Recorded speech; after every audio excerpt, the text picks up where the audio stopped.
అబ్బో ఇక్కడ కేజీ చీరలు కొంటే అర కేజీ చీరలు ఫ్రీ అంట. మంగళ్య షాపింగ్ మాల్ కేజీల్లో సేల్, టన్నుల్లో ఆనందం. రంగారెడ్డి జిల్లా శంషాబాద్ మండలంలో ఉద్రిక్తత నెలకొంది. బుల్లెట్ రైలు కోసం బహదూర్గూడలో ప్రభుత్వం భూసేకరణ చేపట్టింది. దీనిని రైతులు వ్యతిరేకిస్తున్నారు. దీంతో బహదూర్గూడలో భారీగా పోలీసులను మోహరించారు. భూసేకరణను అడ్డుకుంటామని అంటున్నారు గ్రామస్తులు. గ్రామంలోకి ఎవరూ వెళ్లకుండా పోలీసులు అడ్డుకుంటున్నారు. బహదూర్గూడ చుట్టూ పోలీసులు చెక్పోస్టులు ఏర్పాటు చేశారు. రైతులకు మద్దతుగా బీఆర్ఎస్ నిలబడింది.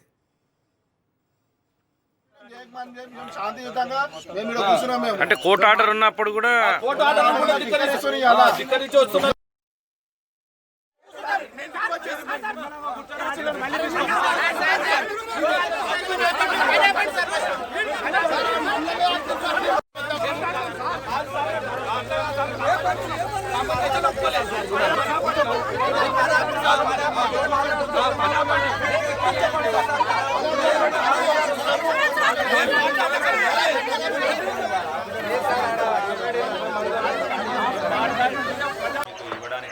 నాలుగు ఎకరాలు ఉందండి.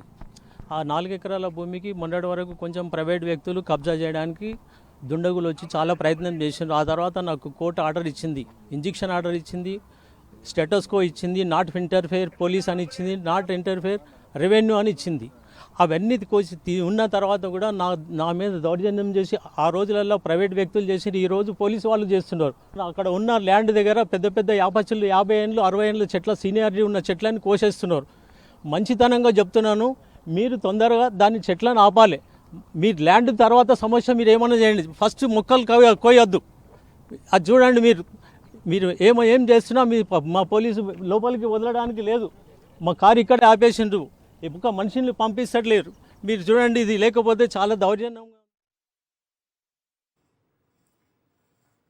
ఇదే అంశానికి సంబంధించి మరింత సమాచారం బహదూర్గూడ నుంచి మా ప్రతినిధి రవిచంద్ర లైవ్ ద్వారా అందిస్తారు. రవిచంద్ర, రైతులు చెప్తోంది ఒకటే, మా దగ్గర రిజిస్టర్డ్ పట్టాలున్నా కూడా పోలీసులు మా మీద దౌర్జన్యం చేస్తున్నారు, ఈ కేసు కోర్టు పరిధిలో ఉన్నా కూడా మా మీద కనికరించడం లేదు అన్నట్టుగా కూడా రైతులు చెప్తున్నారు. సిచ్యువేషన్ ఎలా ఉంది? మీ దగ్గర ఎటువంటి ఇన్పుట్స్ ఉన్నాయి?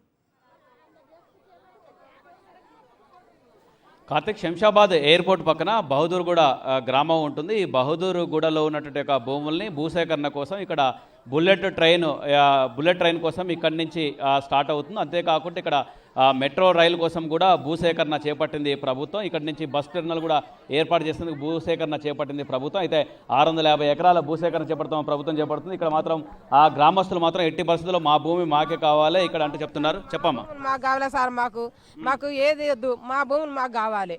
ఎందుకంటే మేము మట్టి తింటున్నాము, మట్టిలో మేము పండించుకొని మట్టిలో వేసుకొని తింటున్నాం. మేము చిన్న చిన్న పిల్లల్ని ఎత్తుకొని పోయి 12 గంటలకు పోయి పిల్లలను ఆడేసి తెల్లం దాకా మేము పువ్వులు తెంపుకొని మేము మార్కెట్కి పోయి 5 రూపాయలు తెచ్చుకొని మేము తింటున్నాం సార్. మేము మా మామల కాడికి వెళ్ళి చేసుకుంటూ వచ్చారు భూములు. మా మామల తర్వాత మేము చేసుకుంటున్నాం మా భూములు. ఆ భూములను ఇదివరకు దాకా ఎవరు ఏమనలేదు. మాకు ఏదన్నా బుగులు చెప్పి ఏదన్నా పురుగు ఇచ్చిరా, మాకు ఏది ఇవ్వలేదు. ఏది ఇవ్వకుండా వచ్చి మీరు సాఫ్ చేస్తున్నాం అంటానంటే మేము ఎట్లా బతుకుతాం సార్? మాకు ఉన్నారు సార్, పిల్లలు ఉన్నారు, చిన్న పిల్లలు ఉన్నారు. ఆ పిల్లల్ని ఎట్లా బతికియాలి? మేము ఏం చేసుకొని బతకాలి? మాకు ఏమున్నాయంటారు? మేము ఏం చేసుకుందాం? మాకు ఎవరైనా జాబ్ ఇస్తారా? మాకు ఏం చేసుకోవాలి? మేము చేసుకునేదే అదిగా సార్. మాకు చేతనేది అది, మేము చదువుకోలేదు, ఏం చేయలేము. మాకు కావాలి, ఇక్కడ తిరిగి మా భూములు మాకు కావాలి సారు.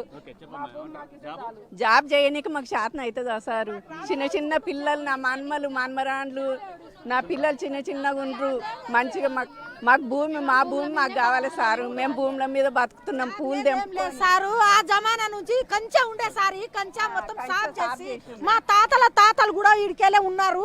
వాళ్ళ బోయిరు మేమంతా సాఫ్ చేసినాక వచ్చి మా భూమి మాకు కావాలంటే మేము ఏడికి పోవాలి, ఎక్కడ పోవాలి? మాకు ఏదన్నా చెప్పాలి కదా.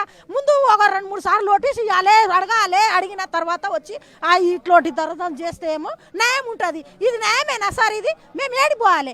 ఇంట్లో ఎవరిని జాబ్ లేదు, ఏం లేదు. ఇప్పుడు మాకు 3 కొడుకులు, 3 కోడళ్ళు, మన్మరాలు ఏడిపోవాలి? మేము ఎక్కడ పోవాలి? ఇది ఆ గ్రామస్తులు చెప్పేది. మొత్తానికి మా భూమి మాకు కావాలి, అప్పటి వరకు ఇదే విధంగా పోరాటం చేస్తామంటూ ఈ విధంగా టెంట్ వేసుకొని గత 9 రోజుల నుంచి ఇక్కడ నిరసన వ్యక్తం చేస్తున్నారు. Karthik, thank you Ravichandra. మరిన్ని అప్డేట్స్ కోసం ఛానల్ను సబ్స్క్రైబ్ చేయండి. నోటిఫికేషన్స్ కోసం బెల్ ఐకాన్ పై క్లిక్ చేయండి.